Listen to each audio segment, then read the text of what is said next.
Bhushan jewellers. Himachal Pradesh में कांग्रेस ने सत्ता में आने से पहले 10 गारंटियां जारी की थी और चीख चीख करके कांग्रेस के प्रदेश के और केंद्र के नेता इनके बोल रहे थे कि कैबिनेट की पहली बैठक में जो हमने गारंटियां दी कि उनको पूरा करेंगे। और 1 साल बीतने के बाद एक भी गारंटी जब पूरी नहीं हुई तो हम आज पूछ रहे हैं उनसे कि क्या हुआ उन गारंटियों का जो कहा था आपने कि कैबिनेट की पहली बैठक में उन गारंटियों को पूरा करेंगे।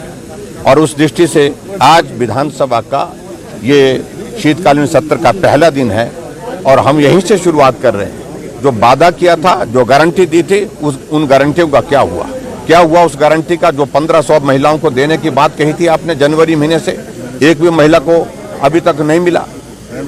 क्या हुआ उस गारंटी का जो आपने 300 यूनिट बिजली फ्री देने की बात कही थी। क्या हुआ उस गारंटी का जो आपने 2 रुपए किलो के हिसाब से गोबर खरीदने की बात कही थी। क्या हुआ उस गारंटी का जो आपने कहा था कि 5 साल में 5 लाख बेरोजगारों को नौकरी देंगे, सरकारी नौकरी देंगे। और कैबिनेट की पहली बैठक में 1 लाख नौकरियां निकाल दी जाएंगी और बेरोजगारों को नौकरी देंगे। 1 साल में 1 नौकरी मिली नहीं, 10,000 से ज्यादा हिमाचल प्रदेश में जो आउटसोर्स में लगे वो कर्मचारियों को नौकरी से निकाल दिया। 7 महीने से उनकी तनख्वाह नहीं दी गई है। चारों तरफ विकास के कार्य ठप पड़े हुए हैं और ऐसे में ये त्रासदी का रोना और त्रासदी के रोने के बाद विचित्र लगता है। इतनी बड़ी त्रासदी हुई जहां 500 से ज्यादा लोगों की जिंदगी चले गई।